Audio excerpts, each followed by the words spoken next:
The emergency signal came through during the night shift on Velor 9 station. Ambassador Keltharis was preparing for sleep when his communication device started screaming with alerts. He rushed to the control room, his assistant Mevris already pulling up the incoming transmission. The message was broken and filled with static, but the words were clear enough. Outpost Meridian was under attack. The Kravik swarm had arrived with dozens of ships. 3,000 civilians needed help. They had maybe 2 days before the raiders would land and take everyone as slaves. Keltharis felt his heart sink. He knew the truth that everyone in the Galactic Council knew but rarely spoke about. The Zenthari military was too far away. His people's warships would need 3 weeks to reach the colony. By then, everyone on Outpost Meridian would be gone, sold to the highest bidder in some distant slave market. He sat down heavily in his chair and stared at the distress message playing over and over on the screen. Around him, other council members started arriving as word spread. They all wore the same expression: sadness, helplessness, anger at their own inability to act. Junior Counselor Mevris stood quietly beside Keltharis for a long moment. Then she spoke softly, her voice barely above a whisper. "We could contact the humans." The room went completely silent. Every council member turned to look at her. Some faces showed shock, others showed fear. A few showed something that might have been hope. Keltharis considered the suggestion carefully. The humans had joined the Galactic Council only 15 years ago. They came from a planet called Earth, a world so dangerous that it was classified as a Class 12 death world. Most council species could not survive there for more than a few hours. The gravity would crush their bones. The weather would kill them. The animals would eat them. But humans evolved there. They grew up on a planet that tried to kill them every single day. It made them strong, fast, and incredibly tough. It also made them violent by galactic standards. Human history was filled with wars and conflicts that made other species uncomfortable. Yet the humans had proven themselves capable of great kindness too. They had saved lives during natural disasters. They had shared medical technology freely. They had helped build stations and colonies across their sector of space. And most importantly, they had warships patrolling near the frontier zone. Ships that could reach Outpost Meridian in time. Keltharis made his decision. "Send the message to the human fleet. Tell them we need help." Far across space, Captain Jake Morrison sat in his ready room aboard the UESS Valiant, reviewing routine patrol reports. His ship was a heavy cruiser, one of 5 vessels in his battle group. They had been conducting exercises near the frontier zone for the past 2 weeks. It was boring work, but necessary. The door chimed. "Come in," Jake called. Commander Lisa Hayes entered, her face serious. "Captain, we just received a Priority 1 distress signal from the Zenthari. A colony is under attack by the Kravik swarm." Jake stood immediately. "Show me." They moved to the bridge together. The crew snapped to attention as Jake took his command chair. Lisa pulled up the message and the tactical data on the main display. Jake read quickly. His jaw tightened as he absorbed the information. Outpost Meridian. 3,000 civilians. 43 Kravik ships already in the system. The Zenthari military still 20 days away. "How long would it take us to get there?" he asked. Lisa consulted her navigation console.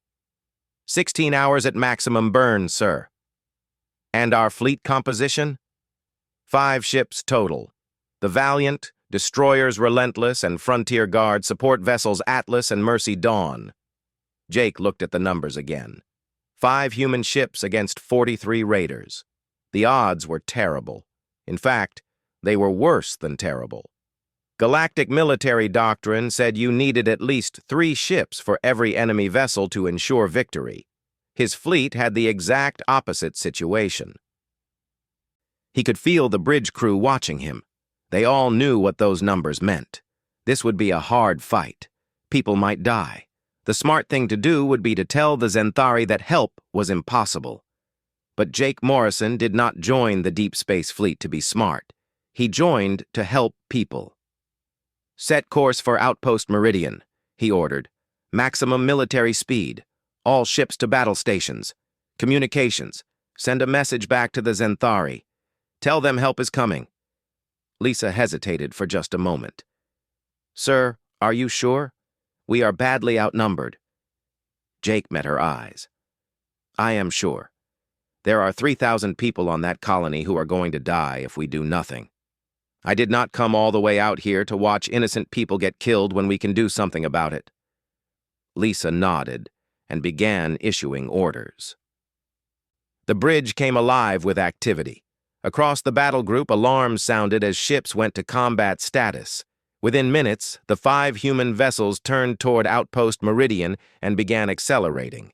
The engines pushed harder than most galactic ships could manage, pulling thrusts that would injure or kill most other species. But humans evolved on a high-gravity world. Their bodies could take the punishment. News of the human fleet's decision spread quickly across the galactic networks. On Velor 9 station, Keltharis received confirmation that the humans were coming. He felt relief wash over him, followed immediately by worry. Mevris voiced what he was thinking. Ambassador, can 5 ships really make a difference against 43? Keltharis did not know. He had seen human ships in training exercises. They were fast, and their weapons were powerful, but he had never seen them in real combat. None of the Council had. Humans had not fought a major battle since joining the galactic community. We will find out soon, he said quietly. Across the galaxy, military analysts started running calculations.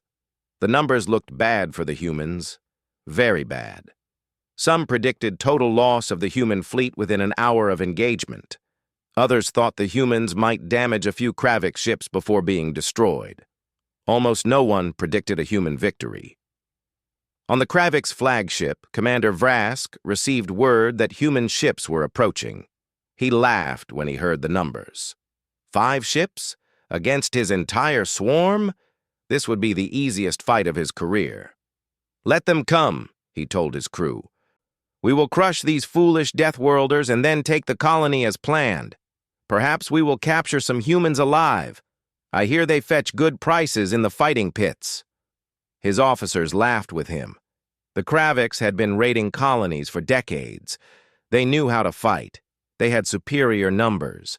And they had heard that humans were new to space warfare, barely more than primitives with stolen technology. This would be simple. But as the hours passed and the human fleet drew closer, some of the younger Kravik's officers started looking at the intelligence reports more carefully. They noticed strange things about human ships. The acceleration rates were impossibly high, the weapon systems were unusual, and there were stories, unconfirmed stories, about what humans were like. Stories about a species that evolved by hunting prey across endless plains until the prey collapsed from exhaustion. Stories about beings who could survive injuries that would kill most galactics. Stories about minds that became sharper under pressure instead of panicking. One young officer brought his concerns to Vrask. The commander dismissed them immediately.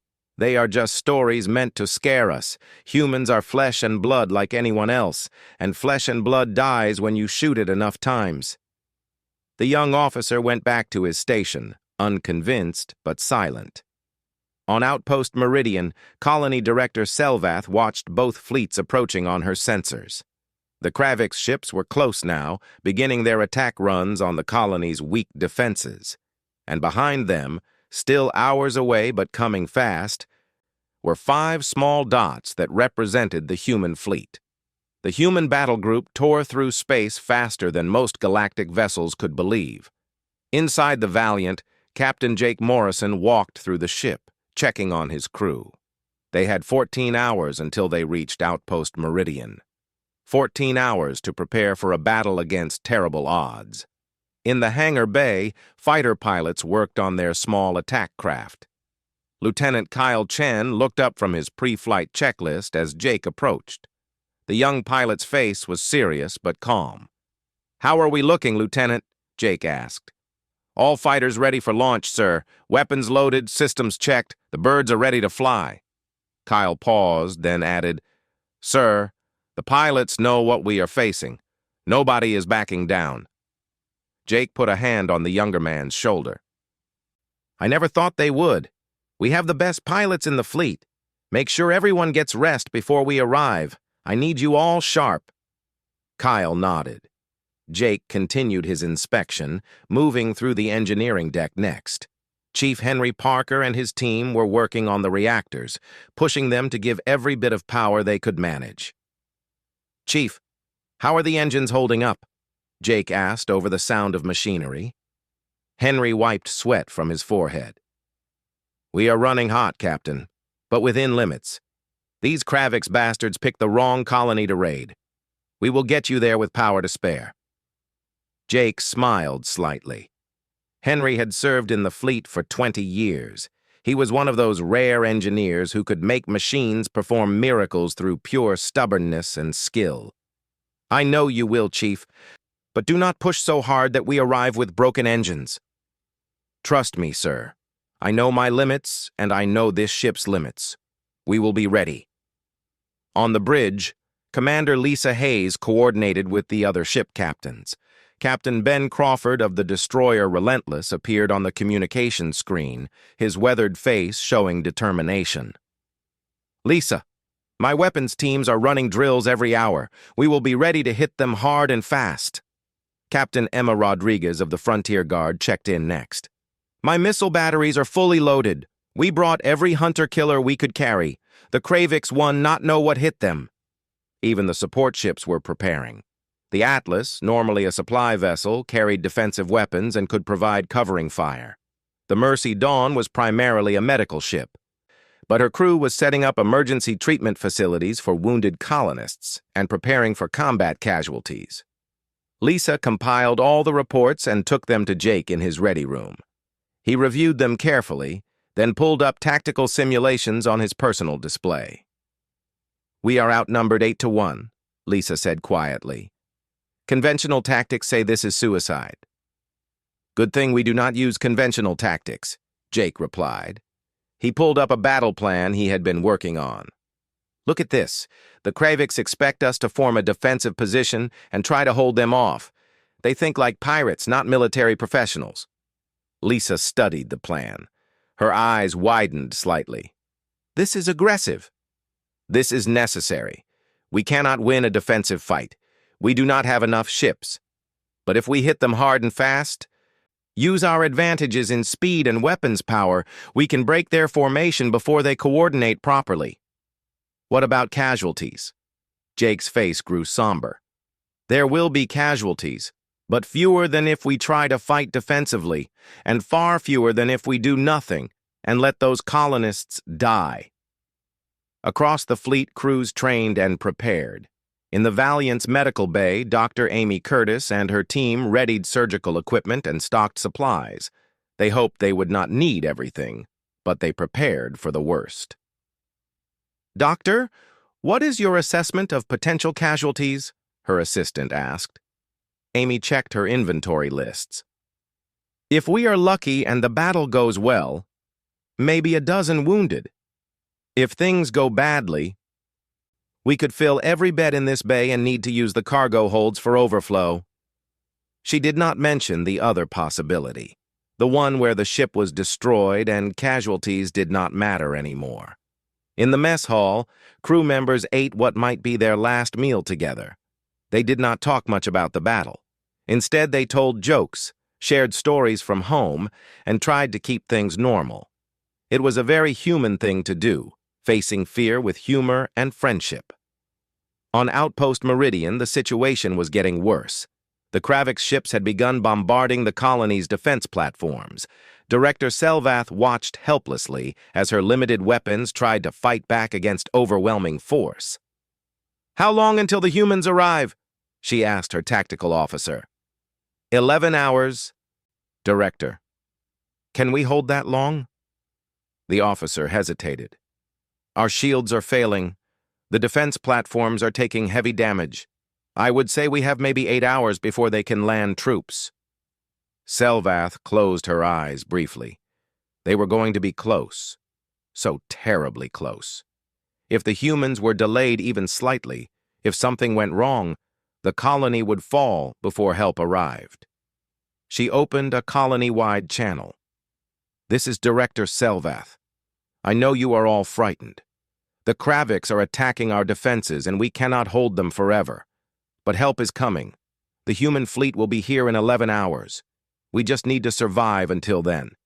Take shelter in the reinforced sections, follow emergency protocols, and have faith."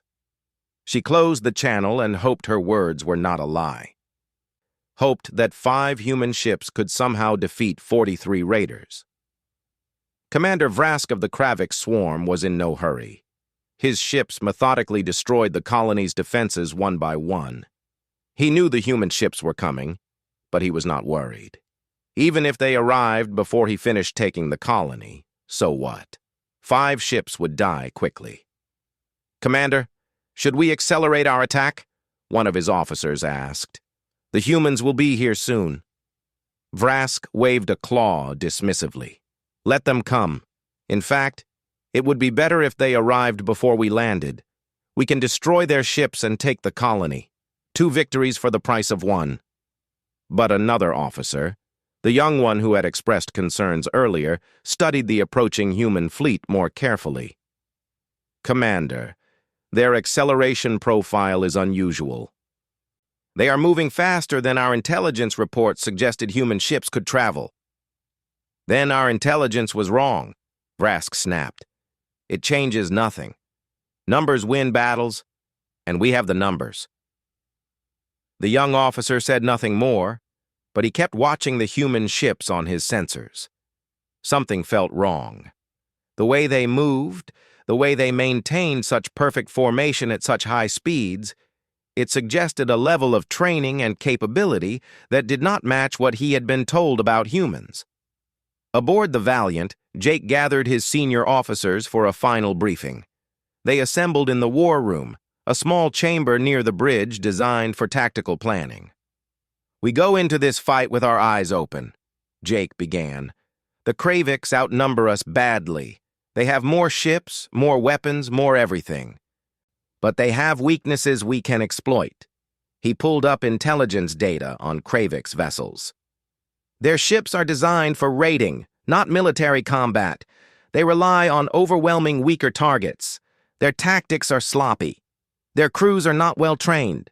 And most importantly, they do not expect real resistance." Ben Crawford from The Relentless spoke up. "What is our primary objective?" "Break their formation fast and hard. We hit them so aggressively that they panic. Kravix are bullies. They prey on the weak, but when someone fights back effectively, they lose their nerve." Emma Rodriguez asked, "And the colonists?" "The Atlas and Mercy Dawn stay back and provide support. Once we break the Kravix fleet, those 2 ships move in to help the colony.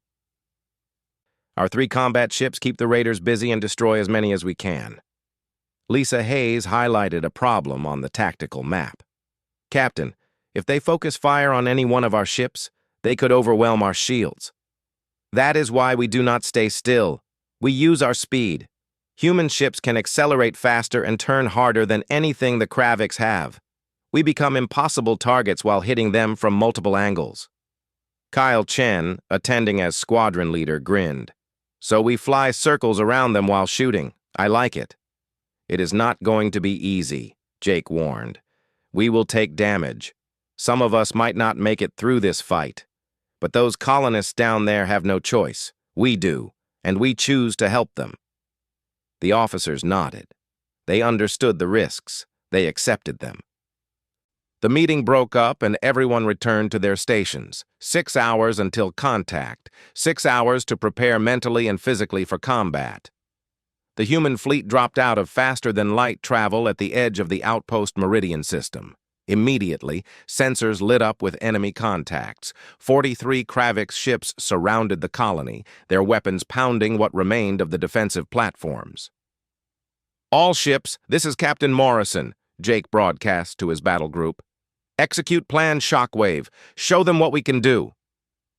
The 5 human vessels split apart, each one accelerating in a different direction at speeds that made the Kravik sensors flash warning alerts. The raiders had expected the humans to form a defensive cluster and try to protect each other. Instead, the human ships scattered like a sudden explosion. Commander Vrask stared at his tactical display in confusion. "What are they doing? No fleet divides like that when outnumbered." His tactical officer looked equally puzzled. "They are moving at extreme acceleration, Commander. Our ships cannot match those speeds." "It does not matter. All ships, prepare to engage, focus fire, and destroy them one at a time." But before Vrask could coordinate his fleet properly, the first human ship struck. The destroyer Relentless came screaming in from an angle the Kraviks had not been watching. Captain Ben Crawford gave one simple order to his weapons officer. "Fire!" The ship's magnetic accelerator cannons unleashed hell. Unlike energy weapons that most galactic species used, these cannons fired solid tungsten rods accelerated to a fraction of light speed. The projectiles crossed the distance to their targets in seconds. The first Kravik ship never knew what hit it. The tungsten rod punched through its shields like they were not even there, smashed through the hull, and detonated the ship's reactor. The raider exploded in a brilliant flash.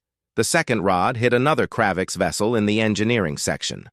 The ship did not explode, but it went dark and began tumbling out of control. A third ship took a hit that tore off half its bow. Air and debris fountained into space. 3 Kravik's ships gone in the first 10 seconds of combat. Vrask screamed orders at his fleet, trying to get them to focus their fire. But before they could coordinate, the Frontier Guard attacked from a completely different direction. Captain Emma Rodriguez had timed her strike perfectly. While the Kravik's fleet was still reacting to the Relentless, her ship launched a massive wave of missiles. Hundreds of small, smart weapons sprayed toward the raider formation. The Kravik's point defense systems tried to shoot down the incoming missiles. They managed to destroy many of them. But human missiles were different from what the raiders were used to. Each one had its own guidance system. Each one could dodge and weave. Each one hunted for targets independently. The missiles that got through hit hard. Explosions rippled through the Kravik's fleet. 4 more ships took critical damage. 2 more were destroyed outright. In less than 3 minutes, the humans had destroyed or disabled 10 Kravik's vessels. Vrask could not believe what he was seeing. This was impossible. 5 ships could not do this much damage this quickly. "All vessels, concentrate fire on that destroyer," he roared, pointing at the Relentless. 20 Kravik's ships turned their weapons toward Ben Crawford's vessel. Energy beams and missiles streaked through space. But the Relentless was already moving, executing a turn that should have been impossible for a ship of her size. Human crews could withstand acceleration forces that would kill most galactics. Human ships were built to take advantage of that. The Relentless twisted and spun like a fighter craft, dodging most of the incoming fire. The shots that did hit struck the ship's armor. Unlike most galactic vessels that relied entirely on energy shields, human ships had layers of physical armor plating.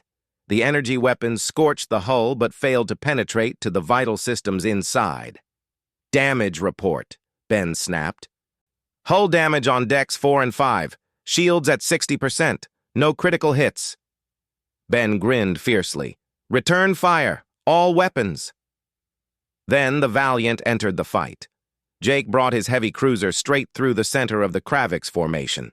It was an aggressive move, the kind that tactical manuals said you should never attempt. But Jake was betting that the Kraviks would panic when a large warship came at them with obvious hostile intent. He was right. The Kravik's ships scattered, trying to avoid the oncoming cruiser. In doing so, they broke their formation and made themselves easier targets. The Valiant's main guns opened fire. Heavy magnetic cannons that could crack a moon sent round after round into the fleeing raiders. Ships exploded, ships died, ships tried to run. "Sir, we have multiple targets breaking off from the main group," Lisa reported from her tactical station. "They are trying to flee." "Not today. Jake said grimly. "Launch fighters. I want those runners caught." Kyle Chen had been waiting for this moment. When the launch order came, he and his squadron rocketed out of the Valiant's hangar bay and accelerated after the fleeing Kravik ships. Human fighter pilots were different from galactic pilots in important ways. They could handle higher G-forces. They could process information faster under stress. And they had been trained to fly attack patterns that most species considered suicidal. Kyle's fighter screamed through space, weaving between debris and dodging defensive fire. He locked onto a fleeing Kravik ship and fired his missiles. The raider tried to evade, but Kyle predicted the move and adjusted his targeting. The missiles struck home, and the ship went dark. "Splash one," Kyle called out. Around him, his squadron mates were claiming their own kills. Back in the main battle, the Kravik's fleet was falling apart. Vrask had lost half his ships already, and the humans showed no signs of slowing down. His remaining vessels were scattered and disorganized. "Commander, we must retreat," his tactical officer shouted. "No, we still have the numbers." But even as Vrask said it, another 3 ships exploded under human fire. The young officer, who had been worried from the start, grabbed Vrask's arm. "Commander, please! These are not normal opponents. They fight like devils. We cannot win this." Vrask shoved him away. "All ships, focus on their flagship. If we destroy their command ship, they will fall apart." It was a reasonable plan. It might have even worked against a conventional fleet. But the human fleet did not depend entirely on the flagship for coordination. Each ship operated with significant independence. 20 Kravik's vessels turned their weapons on the Valiant. The concentrated fire was tremendous. Energy beams converged on the heavy cruiser from multiple angles. The Valiant's shields flared bright and then failed. Direct hits struck the armor plating. For a moment, it looked like the Kravik strategy might succeed. Then, the Relentless and Frontier Guard both fired on the Kravik ships attacking the Valiant. Caught between multiple human vessels, the raiders were torn apart. Inside the Valiant, damage control teams rushed to repair failing systems. The ship had taken serious hits, but the heavy armor had prevented catastrophic damage. "Shields down, armor breached in sections," Lisa reported. "Casualties reported on Deck 7. Medical teams responding." Jake's face was grim. People had died. His people. But he could not stop to mourn yet. "Can we still fight?" "Yes, sir. Main weapons still operational. We are hurt, but not out." "Then we keep fighting. Target that cluster of ships near the colony. Do not let them get close to the civilians." The Valiant turned toward the group of Kravik's ships that were trying to approach Outpost Meridian. Even damaged, the heavy cruiser was still dangerous. Her guns spoke again, and more raiders died. Director Selvath watched the battle from her command center on the colony. She could barely believe what she was seeing. The human fleet was outnumbered nearly 9-1 now, after accounting for destroyed Kravik's ships, and they were winning. Not just surviving, but actually winning. "Director, the human medical ship is hailing us," her communications officer said. The face of Dr. Amy Curtis appeared on the screen. The human woman looked calm despite the battle raging nearby. "Director Selvath, we are moving into position to provide assistance. Do you have wounded?" "Yes, many. Our medical facilities are overwhelmed." "Understood. We will deploy teams to help as soon as the immediate combat area is secure. Hold on a little longer." The Mercy Dawn and Atlas moved carefully toward the colony, staying away from the worst of the fighting. Their job was not to engage the enemy, but to protect and help the civilians. Back in the battle, Commander Vrask finally accepted the truth. He was losing. Badly. More than 30 of his ships were destroyed or disabled. His crews were panicking, and the human ships just kept coming, kept firing, kept hunting. "All ships, retreat," he finally ordered. "Jump to hyperspace and scatter." The surviving Kravik's vessels tried to flee. Some made it to safe jump distance and vanished into faster-than-light travel, but many were too damaged or too closely pursued by human fighters. Kyle Chen chased down one last runner, his targeting computer locked on. "You are not getting away," he muttered, and fired. The Kravik ship exploded just as it was trying to jump away. 10 minutes after the retreat order, the battle was over. Of the original 43 Kravik ships, 37 were destroyed, or so badly damaged they could not flee. Only 6 raiders escaped into hyperspace. On the bridge of the Valiant, Jake surveyed the aftermath. His ship was hurt, his crew had casualties, but they had won. "All ships, report status," he ordered. One by one, his captains checked in. The Relentless had taken moderate damage but was operational. The Frontier Guard was in good shape. The Atlas and Mercy Dawn were undamaged. "Casualty reports coming in," Lisa said quietly. 3 dead, 17 wounded. Jake closed his eyes briefly. 3 people had given their lives to save strangers. He would remember their names. He would honor their sacrifice. "Deploy rescue teams to search for survivors in the debris field," he ordered. "That includes Kravik's survivors. We will take prisoners according to the rules of war." Some of his officers looked surprised. After such a vicious battle, showing mercy to the enemy seemed strange. But Jake was firm. The news reached Velor 9 station within hours. Ambassador Keltharis stood in the council chambers, watching the battle recordings that had been transmitted from Outpost Meridian. Around him, representatives from dozens of species watched the same footage in stunned silence. On the main display, human ships moved through the Kravik's fleet like predators hunting prey. The efficiency was terrifying. The speed was impossible. The sheer violence of the engagement made many council members physically uncomfortable. A Zenthari military analyst provided commentary, though her voice shook slightly. "The human fleet destroyed 37 enemy vessels in 43 minutes. Their casualty ratio is unprecedented. 3 human deaths versus approximately 2,000 Kravik's casualties." Secretary General Voth paused the playback at a particular moment. It showed the Valiant charging straight through the Kravik's formation, guns blazing, while enemy ships scattered in apparent panic. "This is not normal combat behavior," Voth said carefully. "Most species, when outnumbered, defend. The humans attacked, aggressively, without hesitation." Councillor Drex of the Vexlan Confederacy spoke up, his crystalline features reflecting the light from the displays. "They fought like savages. Look at how they pursued fleeing vessels.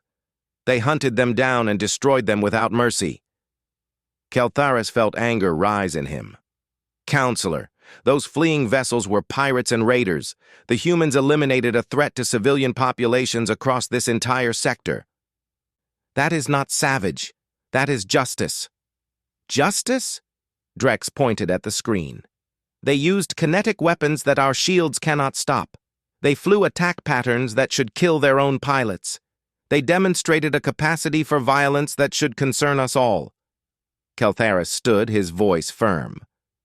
"What concerns me is that the Kravik swarm has been terrorizing colonies for decades, and the Council did nothing to stop them. We debated. We issued warnings. We passed resolutions. And people died while we talked. The humans acted. They saved 3,000 of my people when our own military could not reach them in time." The chamber erupted in arguments.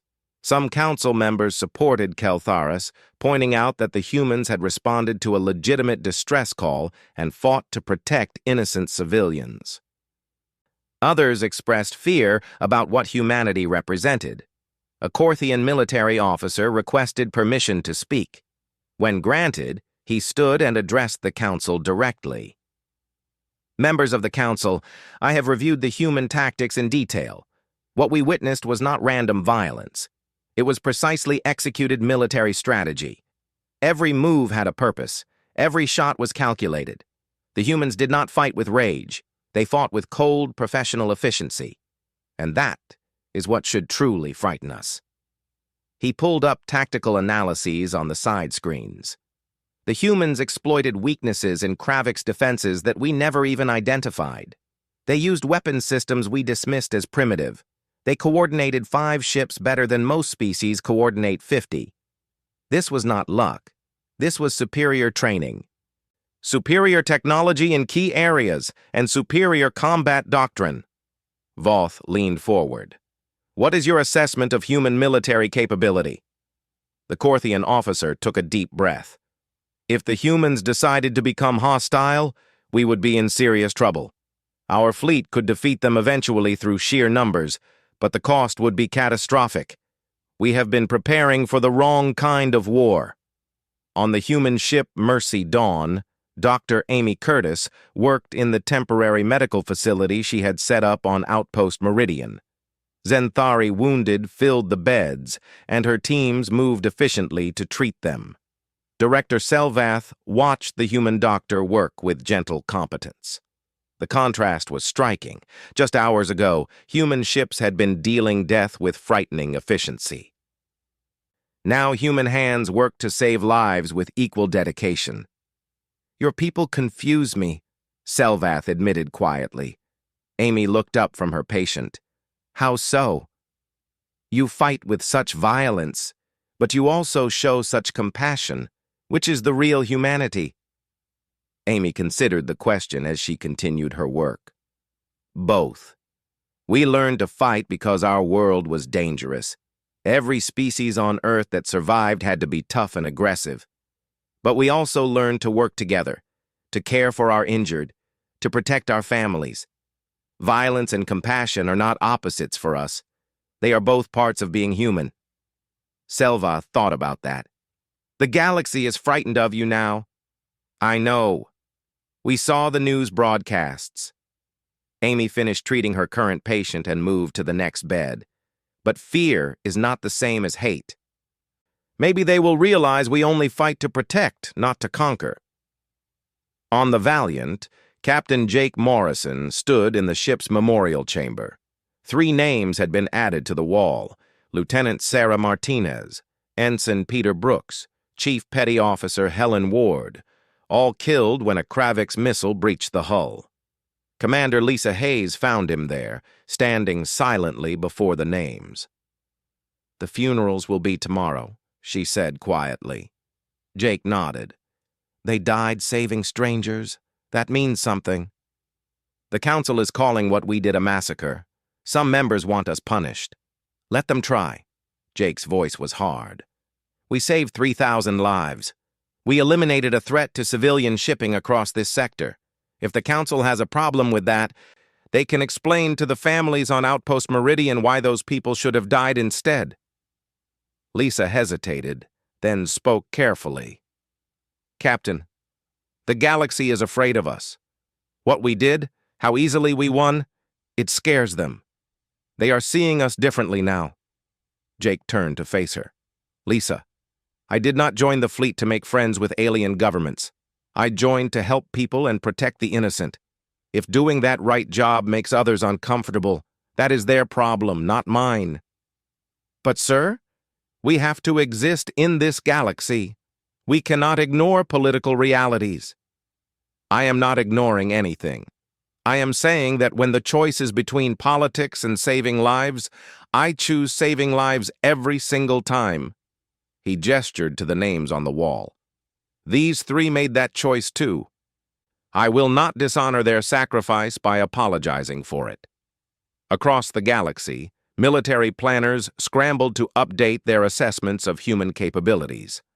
The Battle of Outpost Meridian had revealed things that intelligence reports had missed or underestimated. In the Vexland Confederacy, defensive strategies were being completely rewritten. A senior military advisor submitted a report that sent shock waves through the government. Human kinetic weapons bypass our shields almost entirely. Our entire defensive doctrine is based on energy barriers that are useless against solid projectiles moving at relativistic speeds. We need to develop new defensive technologies immediately. The Korthian Empire began a massive review of their fleet tactics.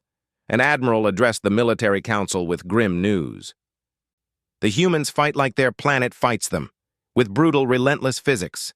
They do not rely on sophisticated energy weapons that can be countered with the right shields. They throw metal really, really hard and let physics do the work. It is primitive in concept, but devastating in execution. On the pleasure world of Theseus 7, where wealthy galactics gathered to enjoy luxury and safety, the mood had changed dramatically. Beings who once made jokes about the primitive Deathworlders now watched the battle recordings in nervous silence. A prominent socialite was overheard saying, "They made it look easy. 5 ships against 43 and they barely tried. What could they do if they actually wanted to hurt someone?"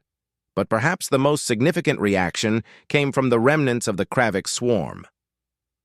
The 6 ships that escaped scattered to different hiding places, and their crews spread a new message through the criminal underworld. Stay away from human-protected space. The Deathworlders are not prey. They are apex predators. One Kravik survivor, the young officer who had tried to warn Commander Vrask, spoke to a gathering of pirates and raiders on a remote station. "I watched my fleet die in less than an hour. Ships that had successfully raided dozens of colonies were destroyed like they were nothing. The humans did not just defeat us, they hunted us. Even our fastest ships could not escape their fighters. Even our strongest shields could not stop their weapons." He looked around at the assembled criminals. "Find easier targets, because if you attack something the humans decide to protect, you will not survive." The message spread. Raiding decreased dramatically in sectors near human patrol routes. Pirates who once operated with impunity started avoiding entire regions of space. On Velor 9 station, Ambassador Keltharis received a private message from High Admiral Drenth of the Zenthari military. The Admiral's fast courier had finally arrived in the system, though far too late to help. "Ambassador, I need to see Captain Morrison in person. Our people owe the humans a debt that words cannot express." Keltharis arranged a secure communication channel. When Jake's image appeared, Drenth saluted formally. "Captain Morrison, I am High Admiral Drenth. I commanded the fleet that was supposed to rescue Outpost Meridian. We would have arrived 3 weeks too late. You arrived just in time." Jake returned the salute. "High Admiral, we did what any decent fleet would do." "No, Captain, you did what no other fleet could have done. I have reviewed your battle recordings. The tactics you employed, the coordination, the sheer effectiveness, it is beyond anything we teach in our military academies." Drenth paused. "I also understand the Council is debating whether to punish you for your actions." Jake's expression hardened slightly. "They can debate all they want. I stand by what we did." "As you should. Captain, the Zenthari Empire formally recognizes humanity as our greatest ally.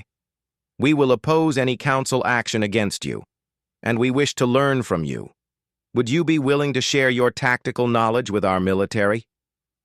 Jake considered carefully. "High Admiral, I would be honored to share information with the Zenthari military. But understand, our methods are not for everyone. We fight the way we do because of where we come from. Earth shaped us into what we are." "I understand. But even partial knowledge of your methods could help us protect our own people more effectively." After the conversation ended, Lisa approached Jake again. "Sir, the Council has called an emergency session. They want you to appear in person to answer questions about the battle." Captain Jake Morrison walked into the Galactic Council chambers 3 weeks after the Battle of Outpost Meridian. The room was enormous, with seats for representatives from over 50 species arranged in a great circle. Every seat was filled. Everyone wanted to see the human captain who had sparked both terror and hope across the galaxy. Jake wore his dress uniform, dark blue with silver insignia marking his rank and service. He walked to the center of the chamber where a simple platform waited for speakers. Behind him, in the visitor section, Commander Lisa Hayes and Ambassador Keltharis watched. Secretary General Voth called the session to order. The elderly Keltharian's voice carried clearly through the chamber. "Captain Morrison, thank you for coming. This council has many questions about your actions at Outpost Meridian. The facts are clear. You received a distress call from a Zenthari colony. You responded with 5 ships against a force of 43 raiders. You destroyed or disabled 37 enemy vessels in less than 1 hour. Is this accurate? Yes, Secretary General. Voth continued. The question before this council is whether you exceeded your authority. You initiated military action in council space without formal authorization. You employed weapons and tactics that resulted in massive casualties among the Kravix forces. Some members argue this sets a dangerous precedent. Councillor Drex stood immediately. Secretary General, I must voice strong concerns. The humans fought with extreme aggression. They pursued fleeing vessels and destroyed them. They used weapons designed to bypass our standard defensive systems. This behavior is unacceptable. Before Jake could respond, Ambassador Keltharis rose to his feet. Councillor Drex, every action the human fleet took was within established military protocols. They responded to a legitimate distress call. They engaged military targets that were actively attacking civilians. They even rescued survivors from destroyed ships, including Kravix personnel. Drex turned to face Keltharis. But the level of violence, the ease with which they killed, saved lives, Keltharis interrupted firmly. 3,000 of my people are alive because the humans were willing to fight. The Kravix swarm has terrorized colonies for decades. We passed resolutions. We issued warnings. We did nothing that actually helped the victims. The humans acted. They stopped the raiders. If that makes you uncomfortable, perhaps you should ask yourself why. The chamber erupted in arguments. Representatives shouted at each other across the circular room. Some defended humanity's actions. Others demanded restrictions on human military operations. Jake stood silently in the center, waiting. He had been in difficult situations before. He could wait this out. Finally, Secretary General Voth called for order. When the chamber quieted, he looked directly at Jake. Captain Morrison, would you like to address the council? Jake stepped forward slightly. Thank you, Secretary General. I understand the concerns many of you have. Our methods may seem extreme. Our weapons may seem brutal. Our tactics may seem too aggressive. But I want to explain something about where humans come from. He paused, making eye contact with various council members. Earth is classified as a Class 12 death world. Most of you cannot survive there without protection. The gravity would crush you. The weather would kill you. The animals would hunt you. But humans evolved there.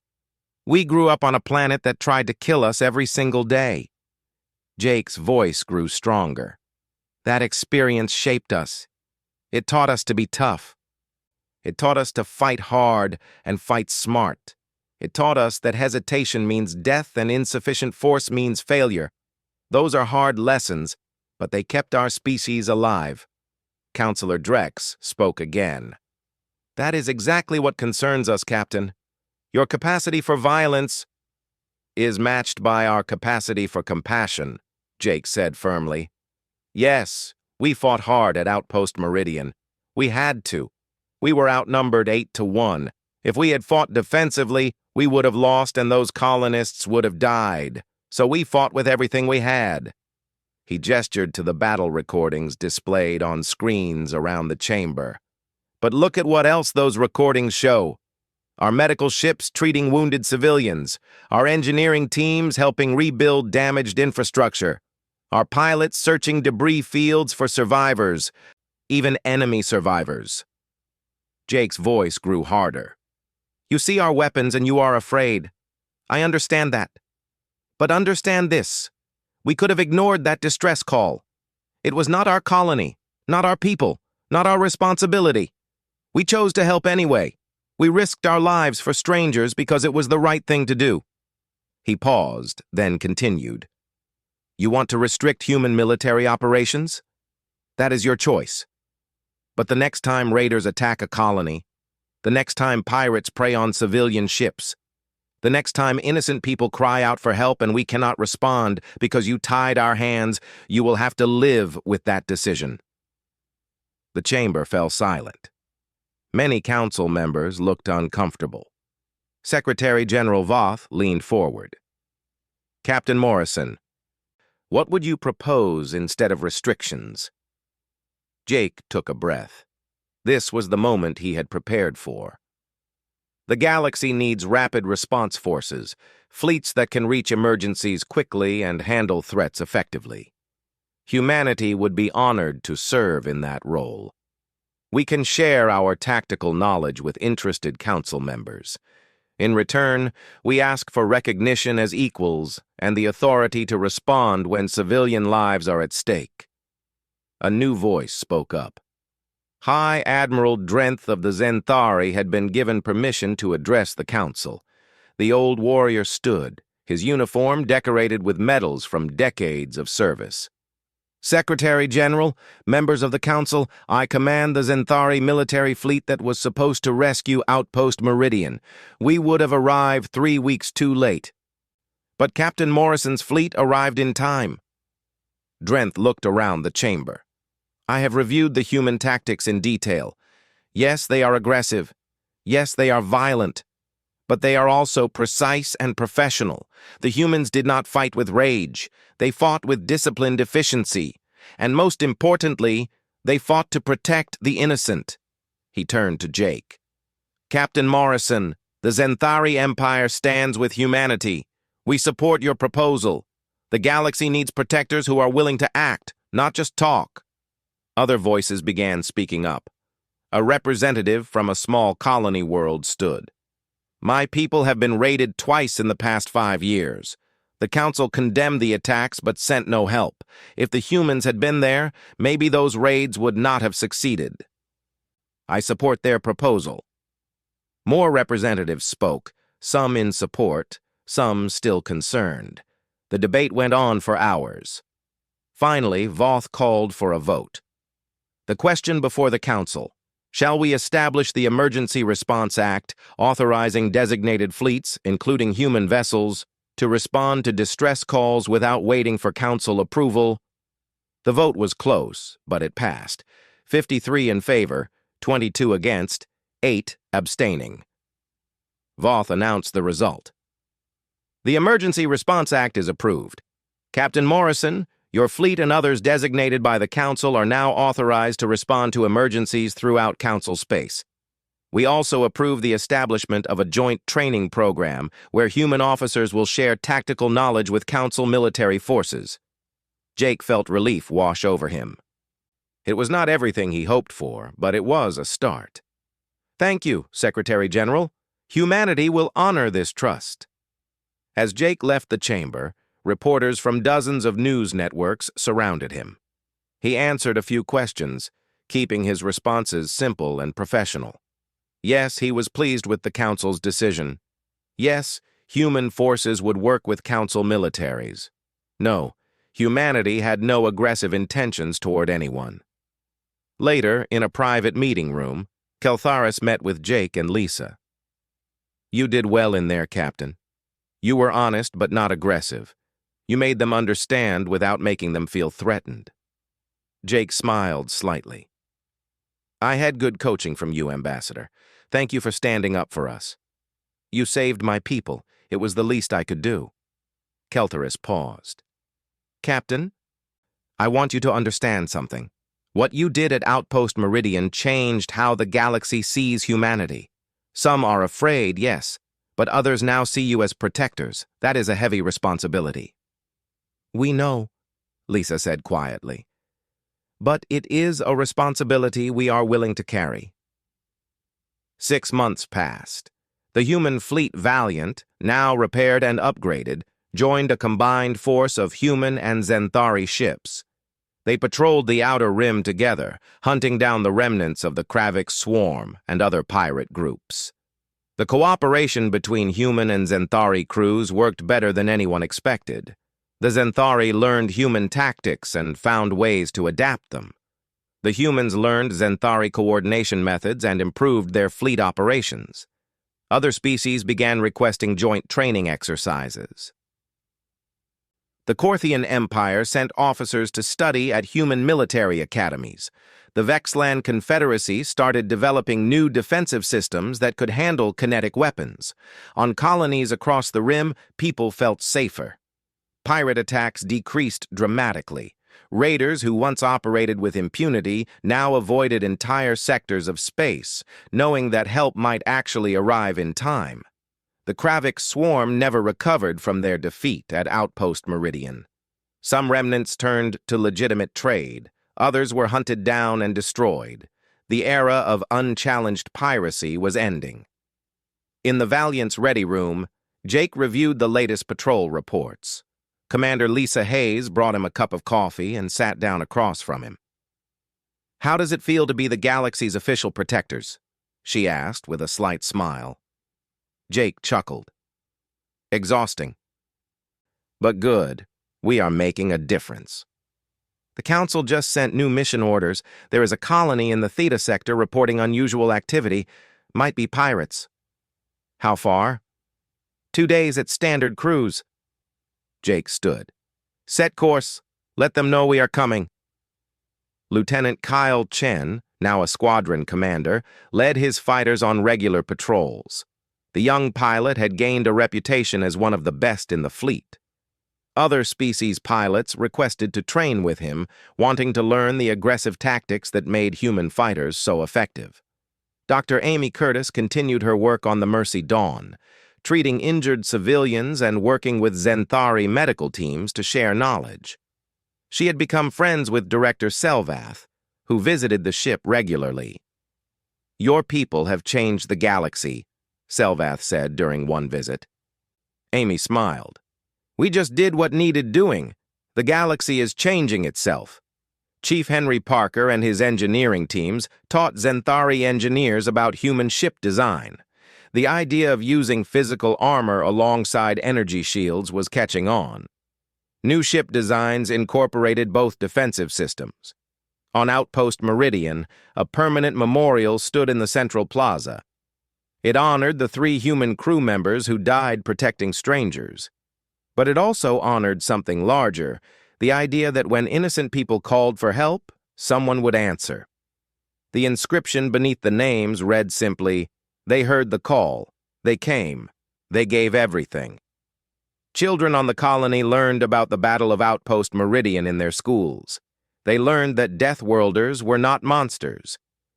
They were protectors who chose to use their strength to help others. Across the galaxy, the debate about humanity continued. Some still feared human military capability. Others argued for closer cooperation. A few suggested humanity should take a larger role in Council security operations. But one thing had changed fundamentally.